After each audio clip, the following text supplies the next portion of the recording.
Good afternoon. Welcome, everyone, and we're glad you can make it to our last Sustainability Leadership presentation for 2014. I'm Bill Heisman, Campus President of Central Community College Hastings Campus.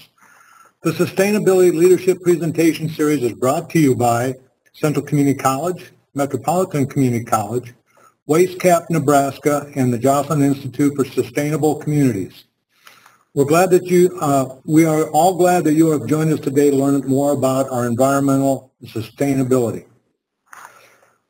As our audience here knows, that Central Community College is committed to leading and modeling best practices in sustainability. As a signatory of the American College and University President's Climate Commitment, this series is one aspect of many of our new 3C sustainability initiatives. For all of our employees, I would like to remind you to please register online for the EMPD session. If you have any questions, please contact Corey Sheddick. If you have any questions during the presentation, simply tweet them to hashtag SLPS Thursday, no spaces. Enter them into the chat box in WebEx or give them to the staff person in the room to communicate to our speakers. Now it is my pleasure, and I'd like to introduce to you our speaker today, Mayor Bob Dixson of Greensburg, Kansas. Mayor Dixson is a native Kansan and has been a resident of Greensburg since 1985. Dixson took office as mayor of Greensburg in May 2008 and has been leading the way in the process of rebuilding Greensburg following the May 4th, 2007 EF5 tornado. This was a horrible natural disaster, destroying 95% of the Greensburg community. As Greensburg started to rebuild from the ground up, they were presented with an important question. What would they do differently? How would they bring new technology and the next generation into their planning? With Mayor Dixon's leadership, community involvement, and public-private partnerships, Greensburg has become a Midwest example of human resiliency to natural disasters and have led the way in sustainable building, renewable energy use, and planning with the next generation in mind. Mayor Dixon has presented to groups around the world on post-disaster recovery and sustainability, and we could not be more excited to have him close our Sustainability Presentation Leadership Series for 2014. With the presentation live from Greensburg itself, please welcome Mayor Dixon and all of our viewers. Mayor Dixon. Well, thank you, Bill. It's a real honor and pleasure to be with you all today. I want to thank Manetta and Central Community College and all the partners for inviting me to speak on what happened here in Greensburg, our decision-making process of rebuilding back, my thoughts on sustainability, and I'll also show you where we're at today. But I'd also like to acknowledge right off the bat Grant Newhold is our director of Kiowa County Media Center. And we'll visit more about the Kiowa County Media Center later in the presentation. But I want to thank Grant for making this possible and working with the technology there in Grand Island. I will have a disclaimer. I've had a head cold, and I hope I don't get to coughing, but if I do, please have patience with me. You know, the night on May the 4th of 2007, our community was leveled by an EF5 tornado. But who was Greensburg before that? We're a county seat town of around 1,400 people. Our maximum population was back in the 60s. Like a lot of our rural communities here on the High Plains throughout Kansas and Nebraska. As a county seat town and in rural Kansas, agriculture and oil and gas and ranching were our base economy. So that gives you a little history of where we are, who we were before, and those things all changed in the blink of an eye on May the 4th of 2007. Again, Greensburg looked just identical to a lot of the rural communities in Nebraska and Kansas. We were a tree-lined community.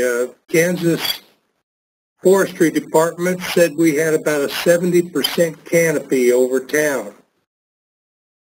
The next morning we woke up, the town looked like this. 95% of the buildings were leveled to rubble, including schools, churches, homes, downtown. Very few buildings were left. A wedge tornado 1.7 miles wide, moving at a forward speed of only around 18 miles an hour. So it just sat and churned. It was on the ground for almost 30 miles, starting southwest of town and ending just northeast of town.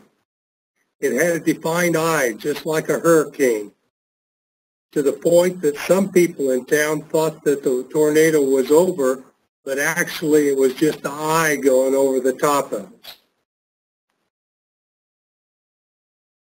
As you see, just mass destruction everywhere, from our water tower that was leveled to the ground, trees gone, homes gone.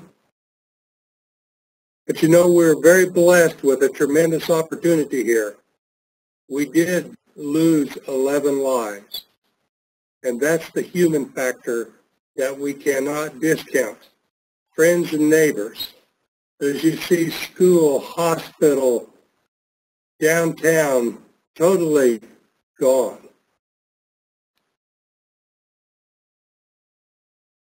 Pictures of what the community looked like that morning afterwards, of just debris everywhere, of twisted trees, of cars in places they shouldn't be, of pickups that traveled a half a mile and went through sides of homes. This is the two-story Victorian that my wife and I lived in. It was the house of our dreams. 28 trees in the yard. And just so you know, I did go through the tornado. This is what we had left the morning when we got up the next morning. So the whole town was left with a tremendous challenge. What do we do? The first thing that we had to decide is, number one, should we be humbly grateful that we are here and have the opportunity to rebuild, or should we be grumbly hateful that the tornado leveled our community and took the lives of 11 of our friends and families? We chose the first, to be humbly grateful that we were here and had an opportunity to move boldly into the future. You know, the next morning when we got up, the only thing any of us had left is the only true sustainable thing in life, and that was each other. It mattered not your social and economic status in the community. The next morning, we were all homeless. But again, we had each other. We were community. So in a matter of just a few days, FEMA and all the entities, state and federal, were in town, and they put up a big circus tent on the east edge of town at a park where we were able to clean the debris off. This tent is where we gathered as a community. We hugged together, we cried together, laughed together, had community church services together. This is also where we did our vision planning of our long-term recovery plan and our sustainable master plan. We would have anywhere from 300 to 400 people show up at these meetings in the tent. It was also an opportunity for us to gather back because we were so displaced, living with friends, living with family, living in motels in neighboring communities. We were able to come back, and this was a true start of a healing process for us to just be there with each other. Again, to hug together, cry together, laugh together, and catch up on where everybody's at and where they're living now. So in the midst of this planning process, right after the tornado, the topic came up that we're going to rebuild green and sustainable because we're resilient people. Well, that terminology you hear on the high plains of green for an old western Kansas farm boy like myself conjured up ideas of 1967 of powder blue double knit bell-bottom pants, of a tie-dyed shirt, maybe hair down to the middle of your back, of what went on in that era. And that is not what we want to do here in my mind, because that was a hippie thing. So I had to rethink what real sustainability is. And as I thought about that, I reflected back on my heritage and my ancestors. Our ancestors here on the high plains were the original sustainable people. As they settled and pioneered our area, they were the ones that took care of the resources that they had available. They're the ones that drilled a life-sustaining water well for their livestock and themselves. They also used that water to cool their cooling house with 56-degree water to cool their milk and eggs. They also pumped that up into a tower, and the sun heated it, and they took a hot shower at night. Those are those resources that they utilized that is what is truly sustainable, as our ancestors taught us. If you take care of the land, it will take care of you. And they also taught us, leave it better than you found it. So here we are with a pile of rubble. What are we going to do? We had 75 to 80,000 semi-loads of debris leave the town in that first month to month and a half. Went to landfill, local landfill here in our county that FEMA and EPA were monitoring, and building materials burned. White goods like refrigerators, microwaves, etc. were all salvaged in one area. Vehicles were stacked in another area. We started the process in the cleaning up of actually being sustainable, of recycling what we could. So those values that our ancestors taught us carried us into this planning process and where we're headed for the future. But when we talked about green and sustainable, we needed to make sure that we had a clear-cut understanding that it was non-political, that it wasn't a right or a left issue or a Republican or Democrat. It's our issue as citizens of our community to be good stewards of our environment, to be environmentally sustainable, financially sustainable, so that what we built back was for future generations. I was sitting at a conference in Chicago here about 4 or 5 years ago making a presentation, and one of the presenters asked me, I don't understand how a small community in the middle of nowhere would even think about rebuilding after being leveled to the ground. And I said, well, sir, you have two things wrong. Number one, it's our home.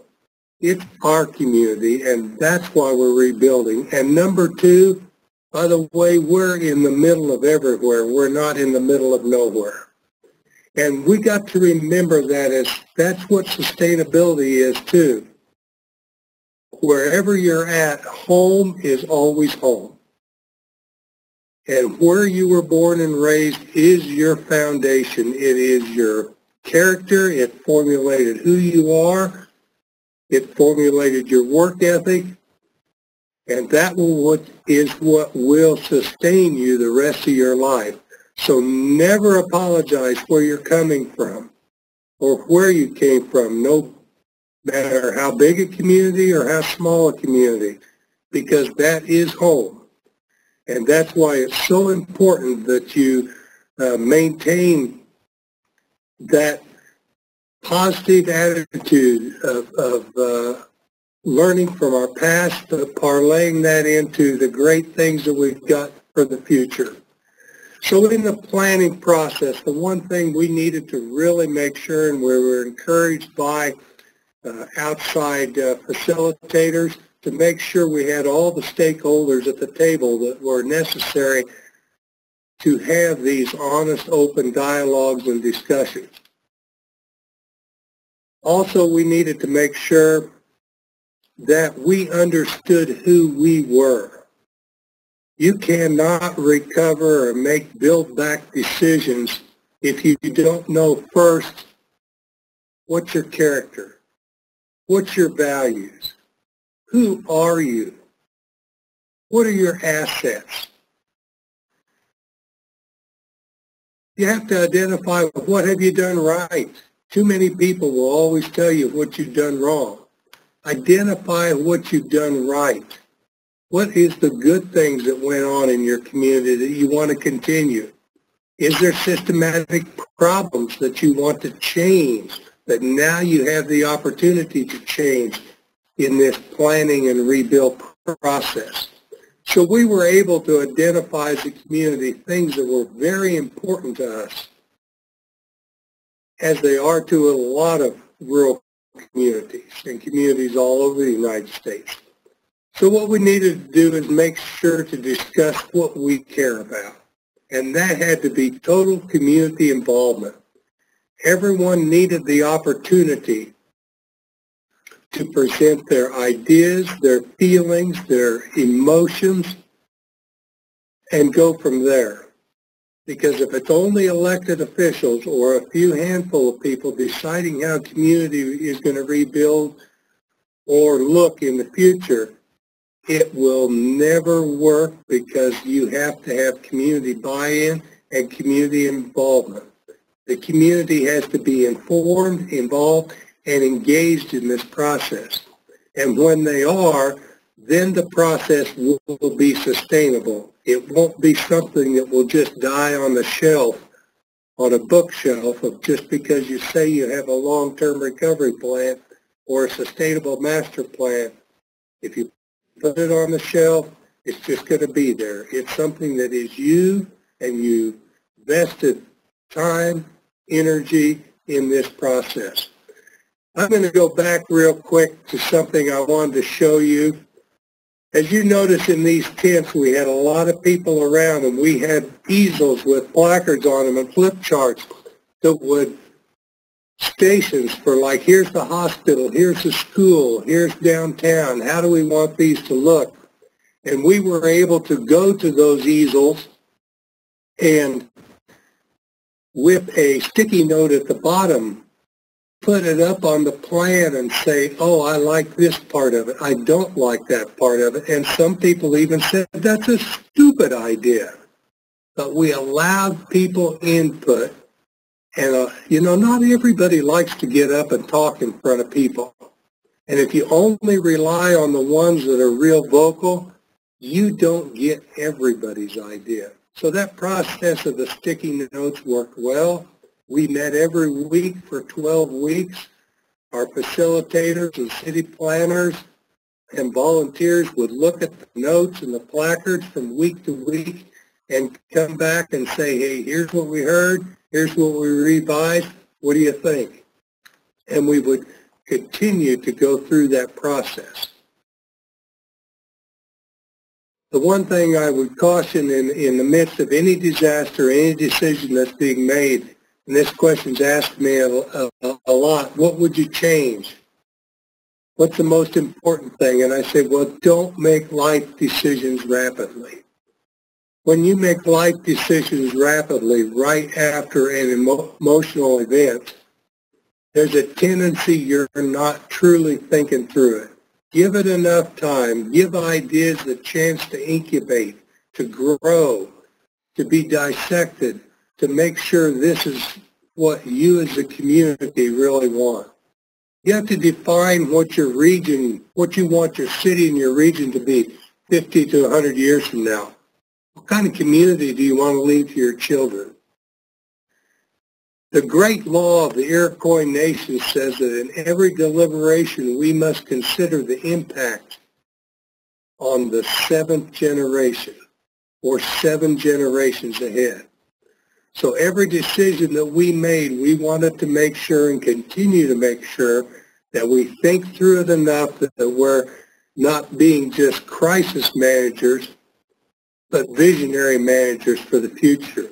Because it's awful easy to let the realities of today cloud your vision of that bright tomorrow. A lot's going to change, so don't confine yourself to those little things. Don't be confined by them. But yet be able to make a difference where you can. Identify what you need to address in that short term. That's crisis management. The visionary management is where do you want to be long term for the future. Also, in the midst of everything we did, we celebrated every success. From every groundbreaking to ribbon cutting to grand opening, we made it a big deal. And we continue to do that because we're 7, almost 8 years this spring out of it, and we're still struggling at times with that we're not doing things fast enough for some people. You know, when you lose everything, there's a tendency to want to be back to a sense of normalcy, that you want everything just the way it was. Well, life changes. It changes every day for us. And for us truly to be sustainable here on this, in this environment, we need to make sure that we are willing to be adaptive and resilient to those changes that come our way. So sustainability really is a systems process. How do we change our problem-solving techniques and our decision-making processes? You know, we had a choice as a community. We could either just be a surviving community or we could be a thriving community.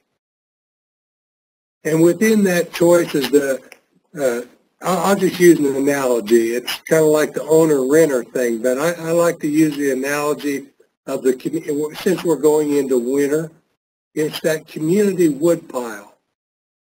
Everybody's going to use off the woodpile to heat their homes. But if you want to be a sustainable community, you're going to be also the one that's going out and cutting the firewood and splitting it and putting it back on the woodpile. And that's what makes your community sustainable, is you have to be active and own your community. And we all do that, whether we're buying Girl Scout cookies or when a junior class comes by and wants to sell magazines. We are all being part of making our communities that better place to live and work. So in the midst of all this, it's about new dynamics and better methods of how do we move into the future. This is what we kind of looked at. We decided was going to be what the community looked like, and in a lot of cases, it's almost identical to this. I would invite you to log on to greensburgks.org, which is our city website. You can view our sustainable master plan and our long-term recovery plan for when you're at 2 o'clock in the morning and can't sleep. It's great reading and viewing material. But this gives you something to look at the process we went through. Now, I encourage every community that's out there that you can't exactly copy what we did, but you can emulate the process. And that process is front porch discussion, honest open dialogue, and listening and listening and listening. Because if you don't listen, you will never truly gain what the whole community really wants. So what is sustainability? Now, for me, it's the capacity to endure. It's the ability to continue in existence. And that's what we all want. Excuse me. I apologize. But sustainability is systems thinking. Too many times we get caught up in the thinking that it's just environment. That's the only thing that's important about sustainability is we got to be environmental stewards. Yes, we do. We have to. But we also have to have a thriving economy. We have to have commerce. And we also have to have us as citizens or people. You know, you can build the greenest community in the world, the most sustainable, but if you don't have businesses there that people can work at and make a living, it doesn't matter how LEED certified all the buildings are. So it's all part of a process of bringing together that true sustainability of everything, business, environment, and people. So each community is, and we had to decide, how do we run our community system to provide a better place to live and work for all of us? And in the midst of that, of the discussion, and as we decided that, it wasn't all rosy. There were some very stimulating discussions in this process of, yes, we want to be sustainable and resilient, but yet we don't want to inhibit the ability of us, now generation, of our business and building back, but yet we didn't want to hinder future generations from their ability to meet their needs. In this process, one of the things that was very evident to us was, how can we utilize that very wind that blew our town away? How can we use it to generate electricity to supplement our traditional energy generation in a cost-effective manner so it's financially sustainable, but yet also maintain our electric rates? Greensburg is, we are our own utility. And so we maintain our own distribution network. We buy our electricity off the grid. We were able to build a community wind farm of 10 turbines that generates 12.5 megawatts. Our peak consumption right now is running about 4 megawatts. So there's extra there for the city to put on the grid. We belong to electrical co-op called the Kansas Power Pool that takes that extra electricity that we don't use, and our fellow sister cities are able to say that part of their portfolio comes from wind generation. So that was one way to get started to be sustainable. Also, I throw this slide in for the simple fact, as you notice at the bottom, there's an oil well. We are in an oil and gas area with our agriculture, our farming and ranching. So we have to understand in the United States now on the renewables that until we're able to store massive quantities of electricity, we're still going to have to rely on traditional electrical generation.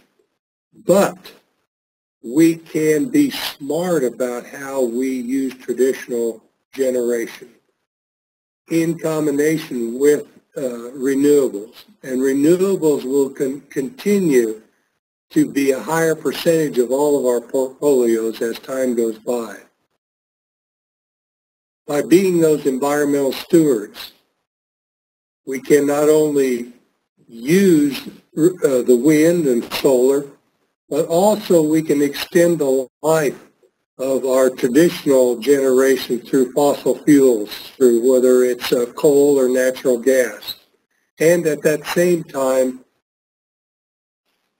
load equalization, so we can all go over to the light switch and turn the light on, and the switch on, still the light comes on. There are countries in the world that don't have that luxury. There are times of the day when they don't have electricity. Also, the other thing we need to make sure in all that we talk about here, and I think this is what true sustainability is we have to address our consumption. Does our consumption truly increase our quality of life or not? And I'm asking that as a rhetorical question for each one of us to truly answer ourselves.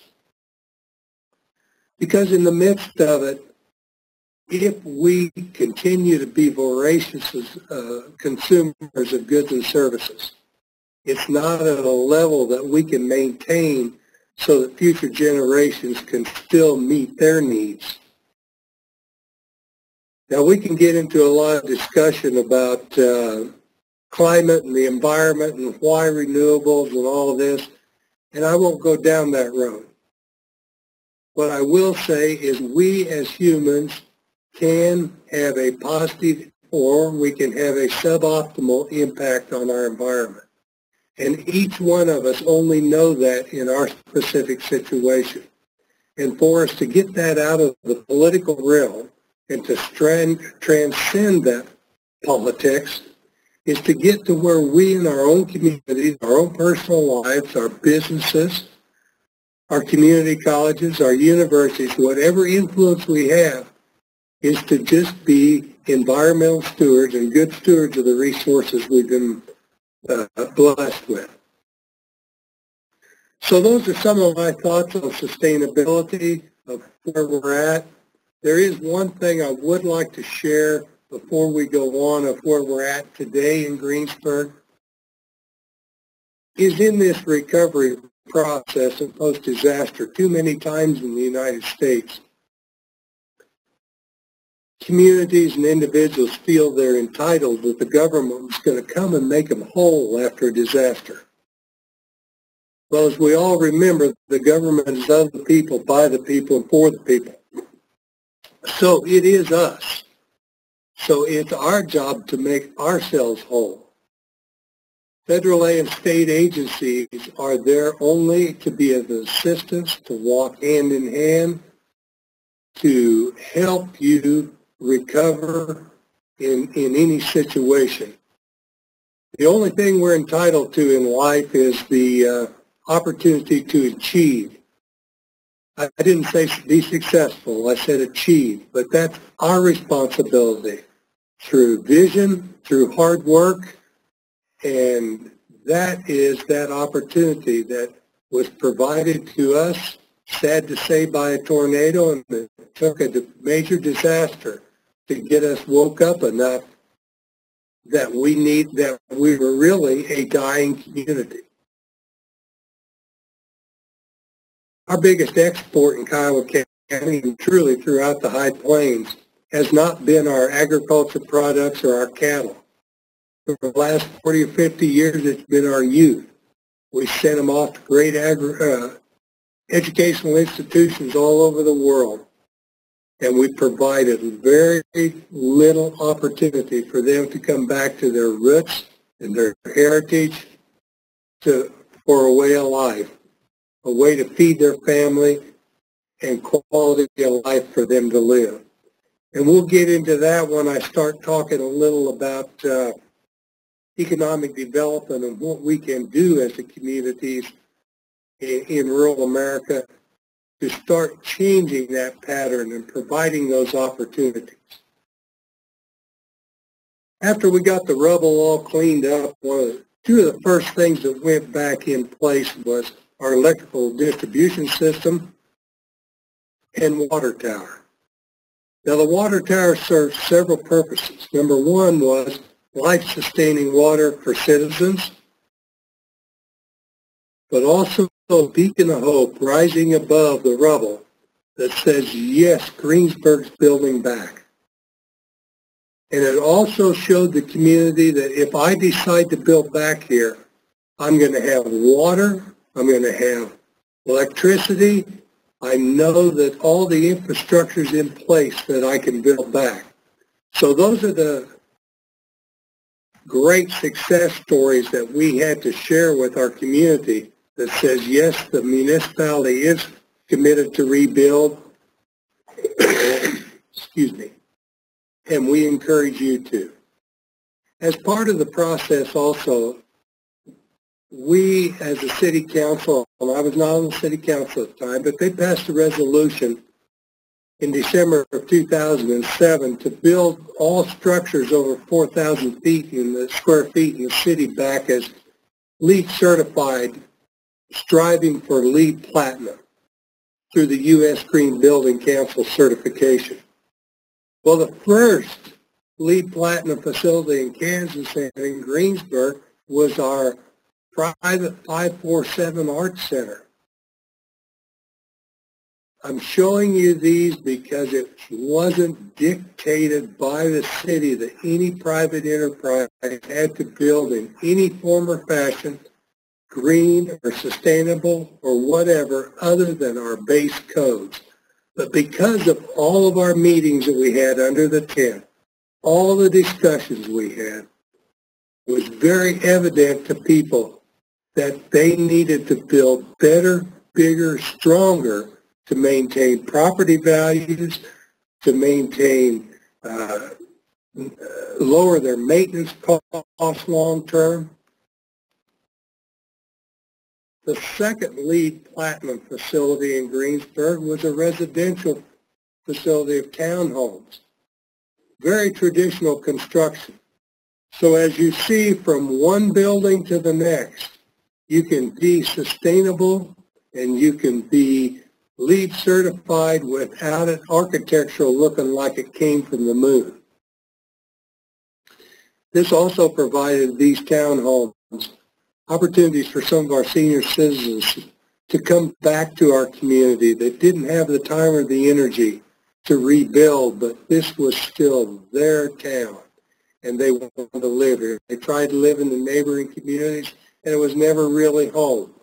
So this has been a real asset and a blessing to our community. Also on downtown Main Street, we lost every building but one. And so businesses needed a place that they could set up shop.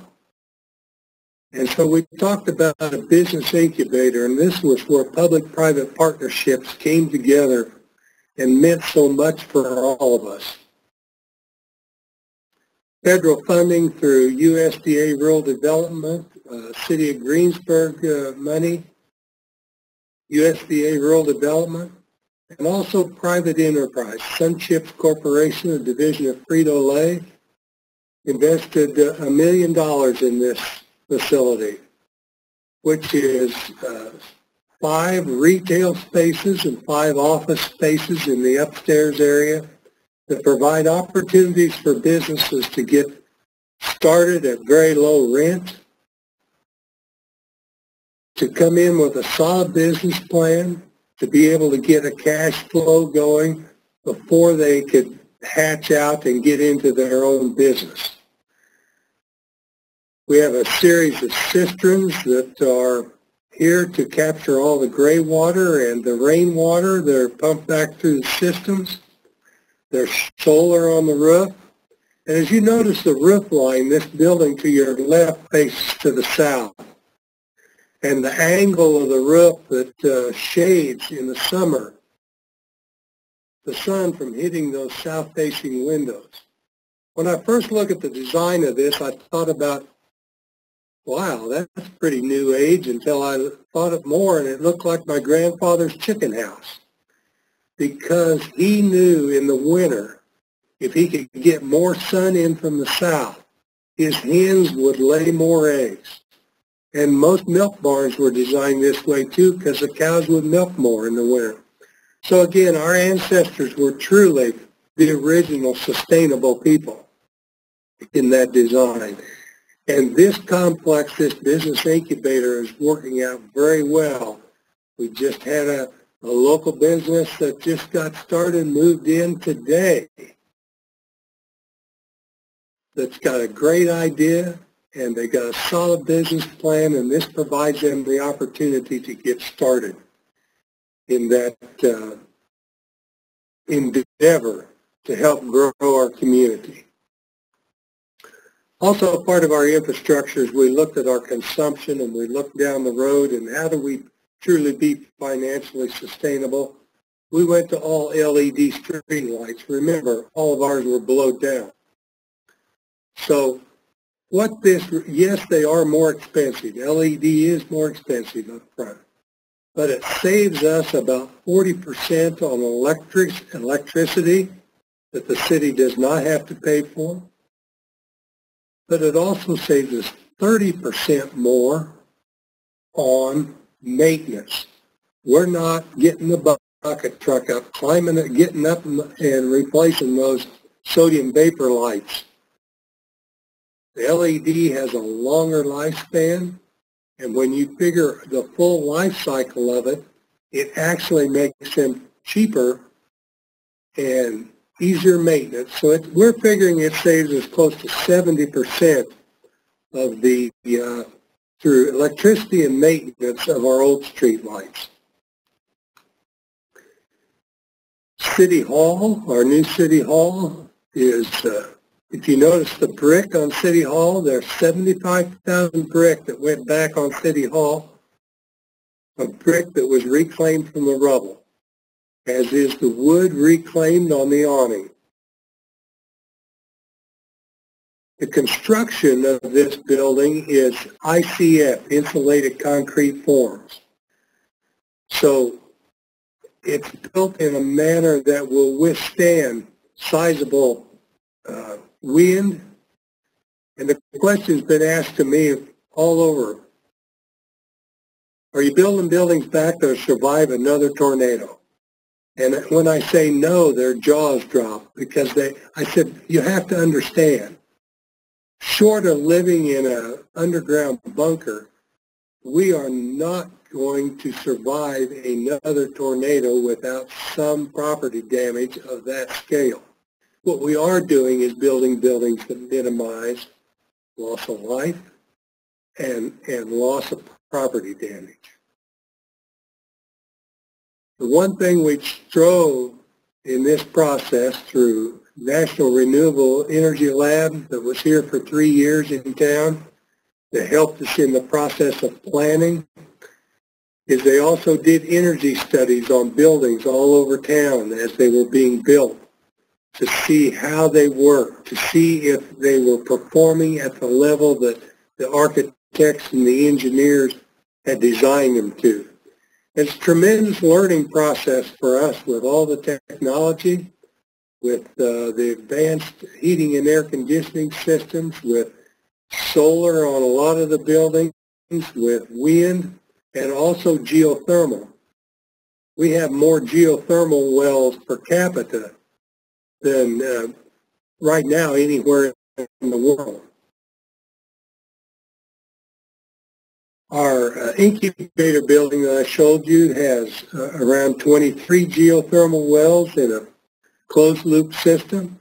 Our City Hall has a couple of geothermal wells in an open-loop system. So as you see, as you come and visit Greensburg, we're a living laboratory of a wide variety of building materials, of design, of operating systems.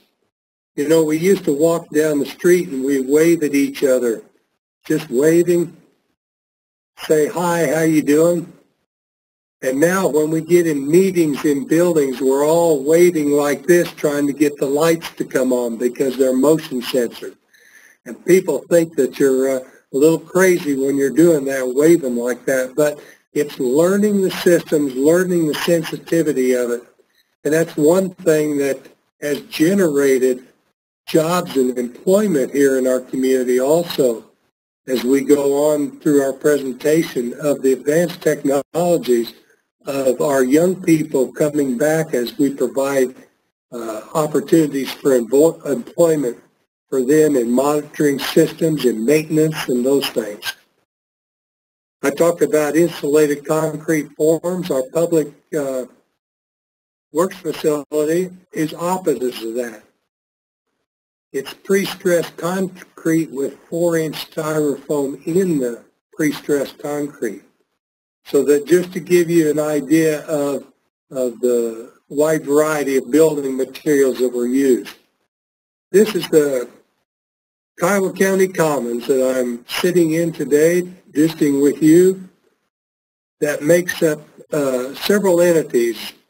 You know, it's a whole lot cheaper to put 3 or 4 entities under one roof than it is to build 3 or 4 different buildings. The Kiowa County Commons has our county library, our Kiowa County Historical Museum, a Kansas State Extension Service, and it also in the foyer as you come in is our soda fountain out of our old Hunter Drug that was salvaged downtown. Hunter Drug is where our youth and our citizens always went down to get a soda or a malt or a shake.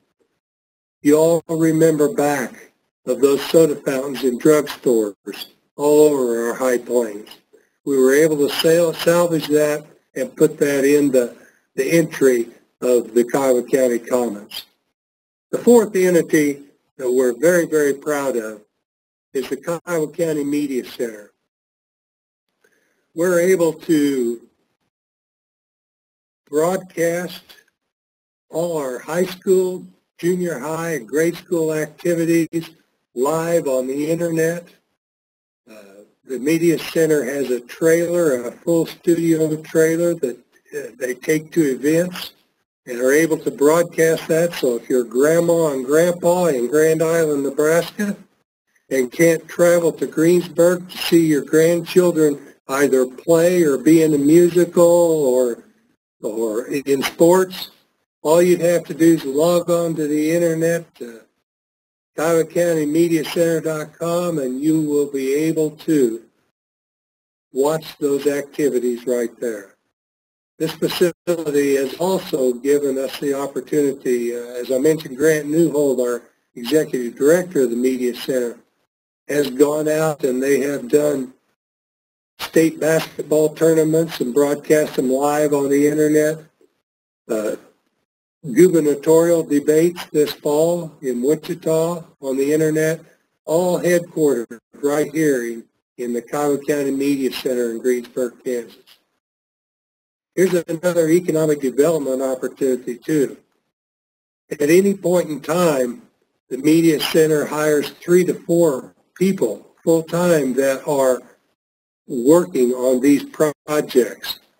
And they work on promotional advertising. They can do a full range of things through on-site, off-site, or any activity anywhere. So that is something that those highly educated students that are interested in that field could come back to our community, raise their families, and have them go to school in a school that is brand new, state-of-the-art. And this is that new school. The school also works well with the Media Center. You just saw all the media classes and production of all those activities that I were previously discussed. The school is K through 12. We had several attendance sites throughout the community prior to the tornado. We were able to long-term planning, be able to put everything on one campus with a middle wing of a commons area of the library, of lunchroom, of gathering area. We also have state-of-the-art fiber optics that come in not only to the Media Center but the school, that we're able to do distance learning. We belong to a network here in South Central Kansas in our rural school districts, and I know all you in the education end know this, but that being able to get on a network, not every school district can hire a Spanish teacher or a calculus teacher, but we are able to transmit from, there's 10 schools in the network. We're able to send and receive, so we can offer every opportunity for our students to take at whatever classes they need, as well as bring education from post-secondary to corporate. Everything can be done right here in Greensburg. Just a sample of what the school looks like. We're also I have people that say, well, why did you go to a turf field? That's not natural. That's not sustainable. That's not what it should be. And I said, well, ladies and gentlemen, you have to remember, that's recycled plastic to help make that turf up. We don't have to water it. We don't have to mow it. We don't have to fertilize it.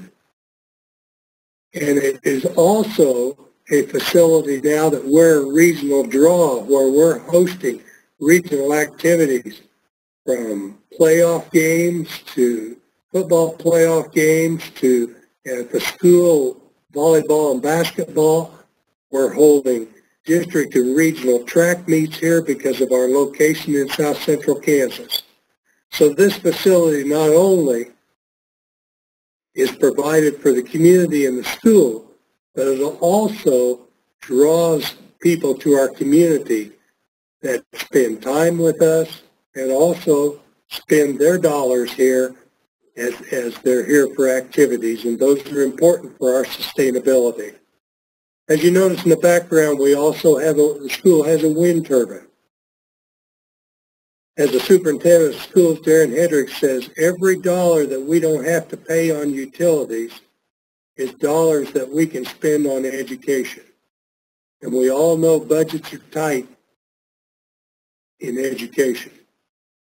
The school also has cisterns that collect all the rainwater and run that back through gray water systems. And again, as the superintendent says, any water we don't have to buy or electricity we don't have to buy educates, enhances those opportunities for our students.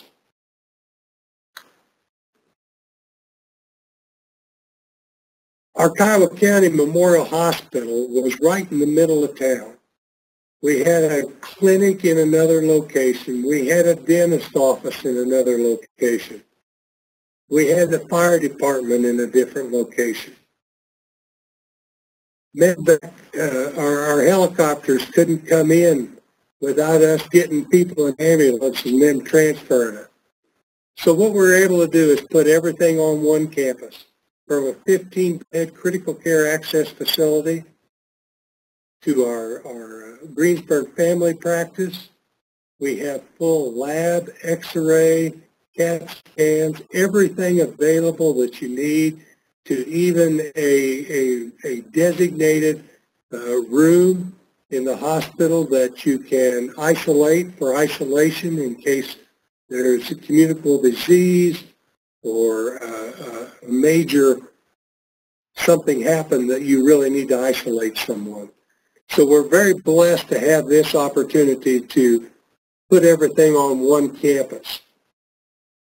As again, you notice the wind turbine, and the hospital sat down and did the math on it and said, yes, we can save money by having our own wind turbine. Part of the fabric and the heritage of our community is our seniors. So our Kiowa County Senior Citizen Center is right across the street from our new Prairie Point townhomes, and it provides that opportunity for not just seniors, but the community to get together. Last week, they had a community Thanksgiving dinner, and the grade school students all came down and sang songs for them, and they worked projects together. It is a tremendous opportunity to match generation youth to generation of age together to pass that knowledge on from generation to generation. We were very blessed that we had some tremendous resources, federal and state, come to this community. And we can't say thanks enough for that. And we couldn't have done it all on our own. But here's a project on Main Street that is a business complex that a nonprofit was started and started raising money just on their own and raised just close to $2 million to build this facility, so that when businesses hatched out of the incubator, they would have an opportunity of places to go. And now they can move across Main Street into their own building and be able to rent and lease this at the same time and continue their business without having to build a new building. You know, that's a struggle we had. Prior to the tornado, a lot of the buildings that were owned on Main Street were from out-of-state owners that have been passed on from generation to generation. And I don't fault them. They took their insurance money and chose not to rebuild back. And some of the lease money they were getting on that was very, very small amount. Lease money on a brand new building for a business would be high, and you take a business that's just trying to recover from the tornado or trying to get started, and them having to make mortgage payments on a building makes their business plan even more difficult to achieve. So this building and the incubator services our community and service our business community for them to be able to be successful. Part of what we did in the community too, we had a theater on Main Street, a small theater that had been here forever. And the community had committed that we wanted a theater back, and this was nonprofit. This is not a city project or a county project. The school did not build an auditorium or a theater. They put money into this, into the nonprofit, so that we could have a 450-seat performing arts center that not only shows movies, but the school uses for their productions of live performances. We'll be able to bring in all kinds of acts and summer theater and community theater. There's all kinds of activities planned for this, and it should be open right after the first of the year. So that's one thing we're very proud of, that we did as a community, that we donated money to, that we raised funds for and made work. Now, when we're talking green and sustainable, we don't have to go out and get an Architectural Digest and open a book and say, oh, we got to build to these standards. The most sustainable building in the world is the one that's already built. This is the Robinette building that was built in 1950. And as you see in the upper center, that's what was left after the tornado. Just a few windows broken out and a little damage to the facade on the south side.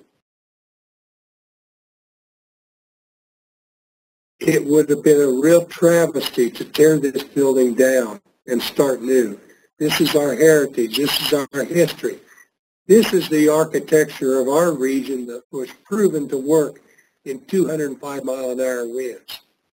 So real sustainability is learning what works and what doesn't work within each individual microclimate. And the people that owned it have their antique store on the first floor, and they remodeled the upstairs, and that is their residence, where they live. Again, all of our downtown was wiped out, our grocery store and everything else. Dillon's division of Kroger decided that, and they were here prior to the tornado, decided to come back and rebuild. And in that process, they investigated how could we be more sustainable in this building. This is a state of the art. They call this the Greensburg prototype. It has ICF construction. It has natural day lighting with skylights. It has advanced lighting system.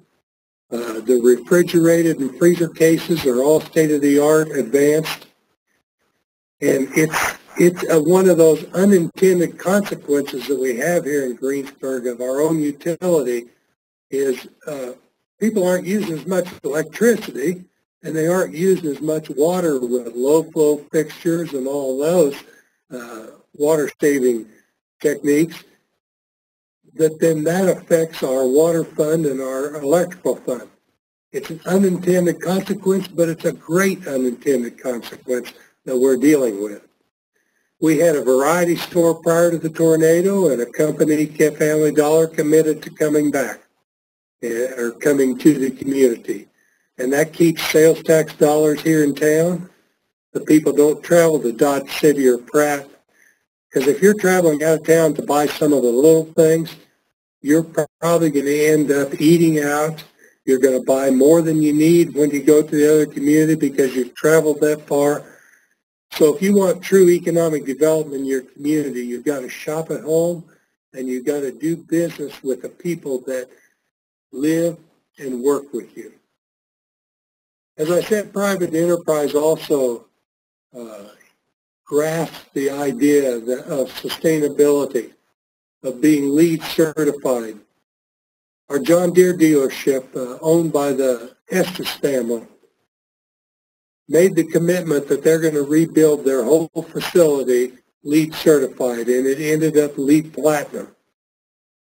A tremendous facility that reuses all the oil in radiant floor heating, all natural day lighting, tremendous amounts of insulation, quite a work environment for all the technicians in the shop and the parts up front and the salespeople. Also, they understood in that diversification that was needed is they opened up BTI wind energy.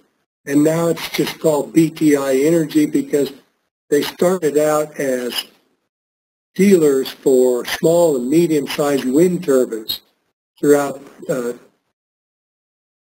western United States and 6 Canadian provinces. And those technicians from all over the United States come to Greensburg and are trained in this facility on working on wind turbines. So they set up a network with other agriculture dealers, and they're also now diversified into solar. So that's just one thing that has helped generate a few more jobs in the community and make us quite a bit more sustainable and long-term durability of the community. I would be very hesitant if I didn't mention this, our Kiowa County Courthouse. The windows were blowing out. The roof had a big gash in it from a 1998 blue cutlass that went over the roof and bounced off the roof. So it was clear full of water, clear full of debris, and the county commissioners made such a visionary decision in my mind is to invest the money to refurbish it. Some people in the county would have said, oh, just tear it down and put up a metal building. Register of Deeds, county clerk, and all that could work out of that. But you know, this is our heritage. This is our history. This is who we are. I showed you City Hall. I showed you the school and the hospital. Well, the courthouse here is the bastions of democracy. This is where you go to register to vote. This is where you go to vote. This is where you get your tax statement mailed from. And this is where you have the opportunity to pay your taxes. When you talk about courthouses, city halls, school boards, hospital boards, those are where bastions of democracy in our local communities, where we make a difference, where we are informed, involved, and engaged in those processes that make our community our communities. Greensburg has always been known as the home of the world's largest hand-dug well, which you could view from the outside and then had a standalone gift shop. Well, the gift shop was destroyed, and we decided as a community what we wanted to do. We had to preserve that because we have 60 to 70,000 tourists a year from all over the world come to Greensburg to see the big well, but also to see what we're doing in the sustainability field. It allows us to display our heritage and our history of who we are. of what happened with the tornado. And then also the third part of the museum is the sustainability recovery planning process. I talked a lot about being blessed with an opportunity of having that opportunity to rebuild, an opportunity to get together under a tent to heal. Some of the first buildings built back in Greensburg were our churches. And that shows you the moral fabric and fiber of this community and the resilience of this community. New homes all over town continuing to be built, from 6 panels to ICF construction to traditional construction to houses that are being built to be homes, for people to inhabit and be homes. You know, ladies and gentlemen, we live in the most exciting time in history right now. And why I say that, even in the midst of what you all hear on TV and reading the newspaper and catch off of Facebook and all those things, we have to share what we do right. And we have to encourage each other and offer hope for a bright future. It's time to be bold. It's time to step up. It's time to tell the naysayers, hey, that's not true. It's time to dispel some of those things. And as we move boldly into the future, we understand that as a community, what were our driving forces? What are the things that are important? And so our vision statement was simply this, that we're blessed with a unique opportunity to create a strong community devoted to family that fosters businesses and that's working together for future generations. You know, we're just called to be humble servants with a vision and a commitment to a brighter tomorrow. So in the midst of us all talking today about sustainability, about Greensburg rebuilding in Kiowa County back from a disaster and making it bigger and better and stronger, the real question we really need to talk about, and we need to ask ourselves and we need to ask each other is,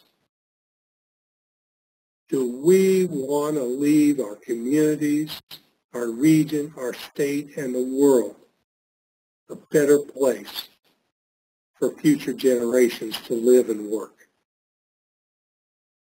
I want to thank you all for the time today. I want to wish you all a Merry Christmas and a Happy New Year. And thanks again for the opportunity today to visit with y'all. Thank you. Mayor Dixon, thank you very much. I realize it's really hard to present when you can't have an official applause and to present for such a long time to a TV, so we appreciate your willing to do this with this technology. We do have some questions that have come in already, and I'm going to remind people real quick before I read those that you can put questions in Twitter or in the chat box, and I'll lead them to Mayor Dixon to be answered. Okay, so we have 3 of them for you. One was more of just a comment from our Hastings campus. They were saying that it was the best presentation yet, so I thought that was a pretty nice compliment to you. We've had quite a few presentations. The next question that came in was from our UNO and Jocelyn Institute for Sustainable Communities.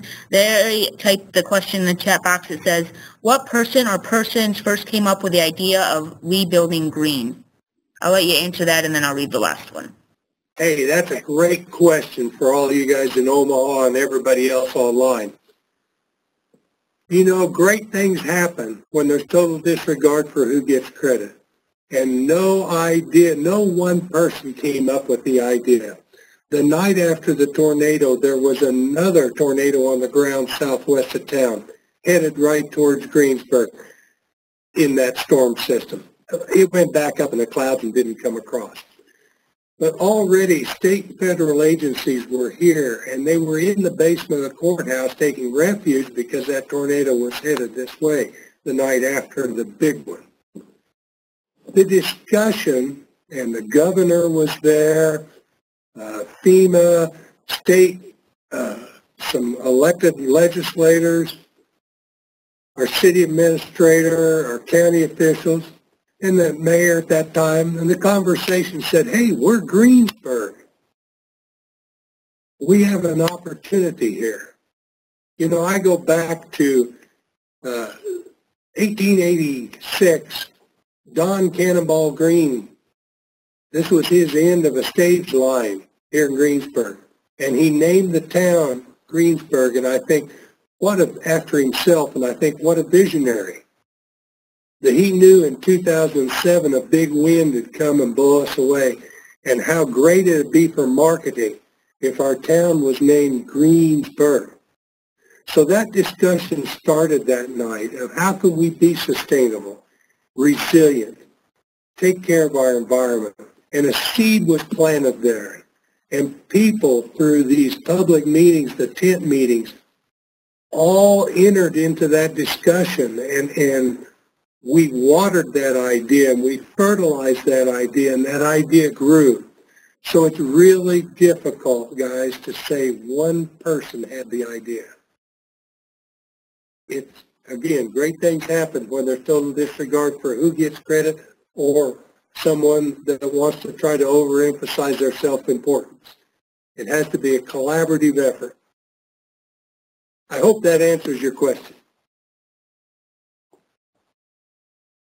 If anybody else has further questions, I just want to remind you to again put in the chat box or let the person in your room on site know what those questions are. Okay, Mayor Dixon, the second question was, where did the name of Greensburg come from? I don't know how you read my mind, but there you go. You answered that one. So great. The next one that came in was, did you hire an architect to help facilitate, maybe they mean architect planner, I guess, to help facilitate your transformation down there? In our Sustainable Master Plan, B&IM Associates out of Kansas City helped facilitate that plan. Also, FEMA was here, and part of their recovery process is also a long-term recovery plan that they facilitated. Also, we had city planners from the American Planning Association, sent representatives that donated a lot of their time and effort here in assisting in that process. So again, we had a lot of help. We were very blessed to have that, and that's how that process worked.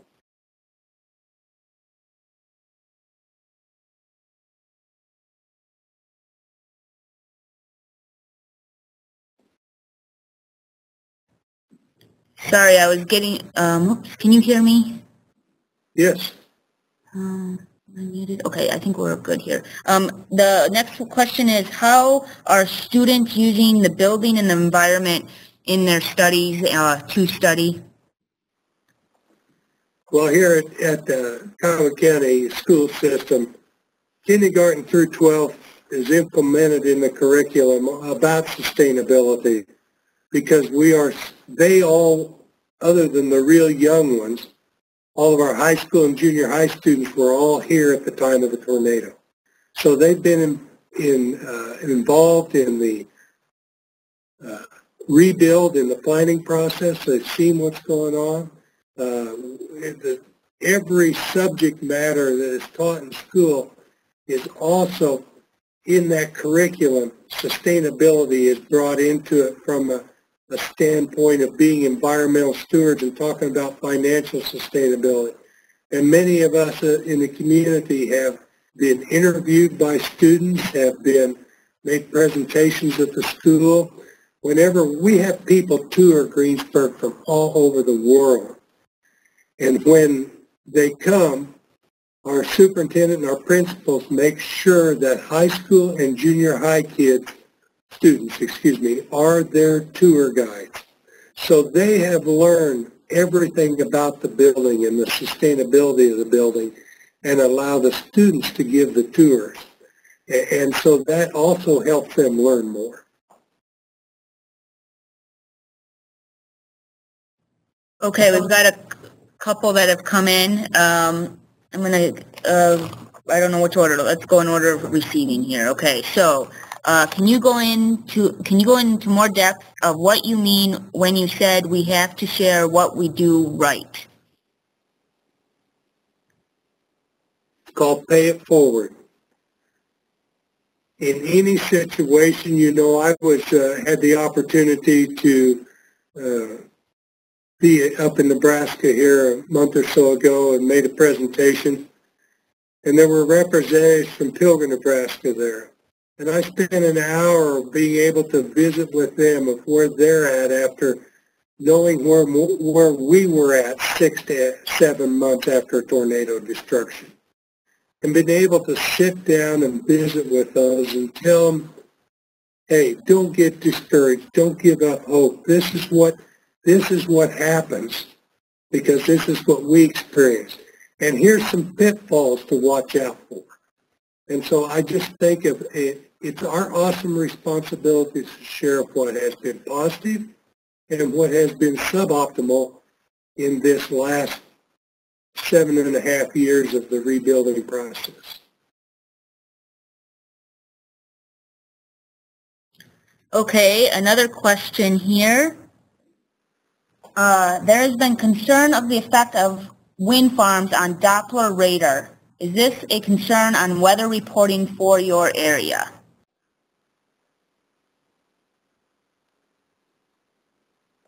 Good question. The answer is simply this. I don't know if there's a concern or not. But we are in an area, and Dodge City's 45 miles away. The Doppler is about 40 miles away.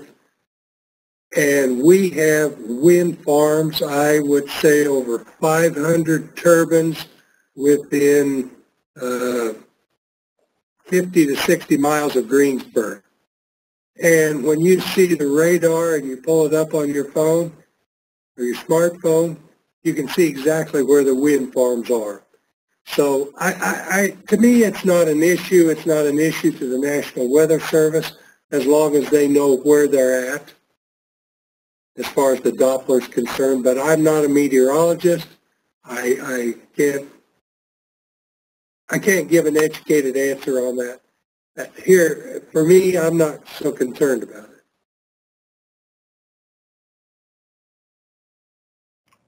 Okay, here's another one. It's a couple questions, but they're all related. So, have you experienced an influx of people moving to Greensburg to be a part of your transformation? What's your population? Has it increased? We lost half of our population right after the tornado. Our demographic age-wise has totally changed. Right now, I went from being middle-aged to a senior citizen the night of the tornado. And it wasn't because people lost their lives that they moved to be closer to family. They moved to be closer to grandchildren, and I don't fault them for that. We're back up to about 850 people now, and we continue to have people moving to town. And as I shared earlier, with the media center, with the BTI Wind Energy and Energy Division, with the school, with the hospital, we're continuing to see young people and young families moving to the community. The new school I showed you, we just completed an addition on that school of classrooms because we outgrew kindergarten through 3rd grade. And we had to move the preschool out and into their own facility because that kindergarten through 3rd grade needed more classroom space. So it's the young families that are coming into the community and with families that populates the school, that shop here at home, and that's the future and that's the sustainability of our community.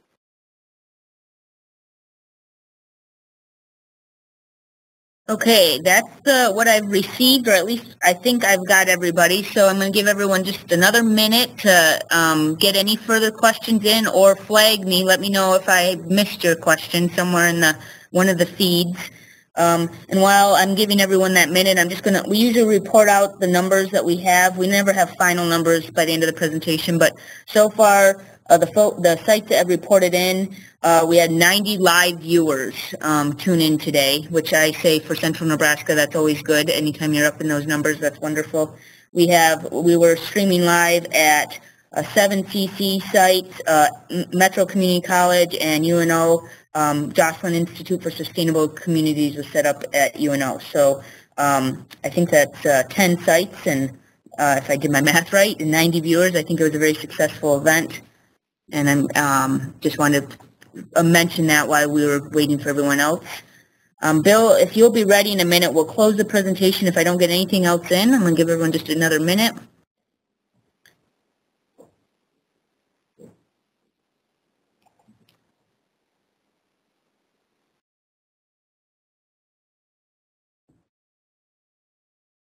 We have a tweet that says, "Thank you, Mayor Dixon, for sharing your experiences with us." And that's at the top there. And I think that is everybody. So, Mayor Dixon, thank you very much. And with that, I'm going to hand it over to Bill to wrap up. Well, Marietta, thanks again. I really appreciate the opportunity to be with you all today. And again, Merry Christmas, Happy New Year. Well, just in closing, Mayor,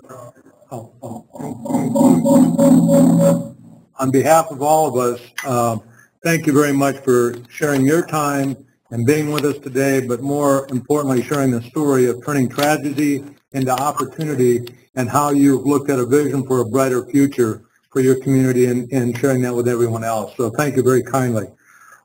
Just a reminder to everyone else, February 5th, 2015 is our next series meeting. And with that, I want to thank all of the viewers for being here and spending the time, and the questions were great questions. So as stated by Mayor Dixon, I wish everyone a great holiday and safe travels as you go through the holidays and the season. So thank you very much.